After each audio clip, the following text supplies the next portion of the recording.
learned that Da-young was in need of help. The boss took Jae-woon to the police station. Jae-woon explained to the police that he was not Da-young's guardian. Moreover, Da-young was in debt with the bank, couldn't even pay the interest, yet she was buying designer handbags. He insisted that she was definitely a woman with issues. With that, Jae-woon wanted to leave. The boss, on the other hand, viewed Da-young as a potential client who needed assistance. He explained to the police that they were acquainted. Then, he took Da-young away. The boss volunteered to drive Da-young home. Jae-woon and Da-young had both misunderstood each other and couldn't stand the sight of one another. The boss, unaware of what had happened, kept urging Da-young to hire Jae-woon to clean her house. However, Da-young was short on cash and just made excuses to refuse. Seeing this, Jae-woon assumed that Da-young didn't trust him and therefore refused to clean her house. Annoyed, Da-young snapped, "If that's the case, don't secretly stare at my house and don't bring your trash over here either." Jae-woon was dumbfounded and was about to retort when the car arrived at Da-young's doorstep. As soon as she got out of the car, Da-young turned away. He quickly drove off as well. That evening, people came to view the house based on Da-young's online rental listing. Despite the spaciousness of the house, the messiness was very displeasing to them. Before leaving, they even mocked Da-young for being disorganized. Jae-woon and the boss, who were having drinks with the old man, witnessed this scene. The boss asked more questions and guessed that Da-young was renting out her house because she was short of money. The old man recounted how Da-young's father had passed away and left her with a large debt. Jae-woon remembered the debt reminder text message Da-young received and suspected that perhaps he had misunderstood her.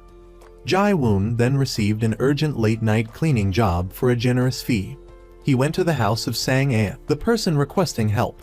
Sang-ae's boyfriend had been abroad for 5 years.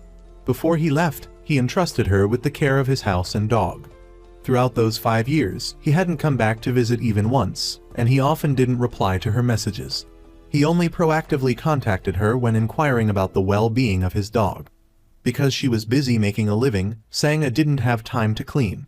Unexpectedly, her boyfriend suddenly messaged her to say he would be back home in 7 hours. Sang-ae frantically contacted Jae-woon for help. Stepping inside, Jae-woon was truly overwhelmed. He couldn't believe that a girl could live in such disarray. Due to the time constraint, the two divided the work and cleaned together. While cleaning the study, Sang-ae accidentally saw a photo of her boyfriend with another woman. There was a caption on the back of the photo as well. Sang-ae felt very upset and started pouring her heart out about her relationship to Jae-woon, a stranger. Actually, she had known for a long time that her existence meant nothing to her boyfriend. All this time, she had been deceiving herself, because her successful boyfriend was the only source of pride in her otherwise ordinary life. Sang-ae was a jewelry designer. She had once partnered with a senior to open a jewelry workshop, but due to some issues, the workshop had to temporarily close. Overnight, she went from a proud vice president to an unemployed individual, only making handmade crafts at home for a living. But because of her vanity, she hadn't breathed a word about her unemployment to anyone, still sending money to her mother and lying that she was still working as a vice president. She had lost her career. If she lost her boyfriend as well, then she would truly be left with nothing. Jae-woon understood her thoughts, but he still reminded her that love is not about waiting and giving unilaterally. If she didn't want to be abandoned, she should take control of her own fate and not become a fish on a chopping block for others to decide. Sang-ae thought deeply about Jae-woon's words, forcing herself to make a choice. Just as she was hesitating, her boyfriend sent her a message saying that his time was limited. After returning to the country to handle some work, he had to go back immediately, with no time to stop by. Finally, Sang-ae made a decision. She wanted to become a strong woman, not dependent on men. So, after tidying up her house, she moved out and decisively sent a breakup text to her boyfriend. On the other side, Da-young, after being criticized by a client, also started cleaning her room. But there were too many things, and the more she cleaned, the messier it became. She packed away the things she didn't use to throw them away. The old woman in charge of monitoring the garbage collection point told her that the other day, if her boyfriend hadn't brought the trash back, she would have called the police. Da-young thought hard and finally remembered that the boyfriend the old woman was talking about was Jae-woon. At that moment, she realized that the trash incident wasn't Jae-woon trying to sabotage her, but rather, he had helped her realize that she had misunderstood him. Da-young felt guilty and wanted to apologize to him, but she was too embarrassed. The old man who was talking with Jae-woon noticed that Da-young looked like she wanted to say something, so he pulled the two of them together and told them to talk things out clearly.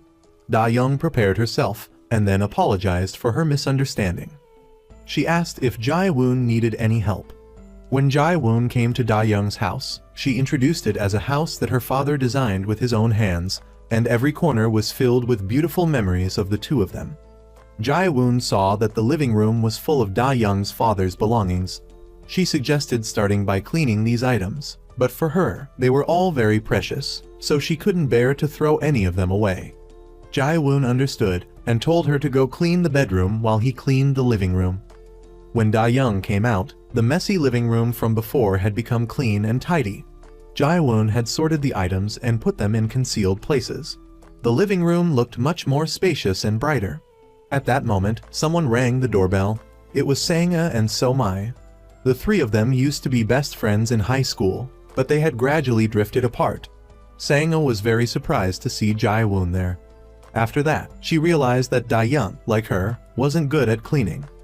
Jae-woon sensed the strange atmosphere between the three of them, so he told Da-young that he would come back tomorrow to finish cleaning up the other areas, and quickly left. After Jae-woon left, Da-young took the two of them to see the rooms. Now, the three of them were the most familiar strangers. Although it was a bit awkward, due to their individual needs, they quickly reached an agreement about renting the house.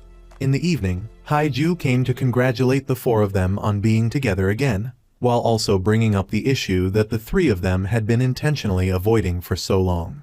Back in 10th grade, the three of them were a close-knit group of friends, calling themselves the Three Musketeers.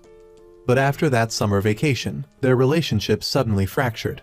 Until now, Haiju still didn't know why.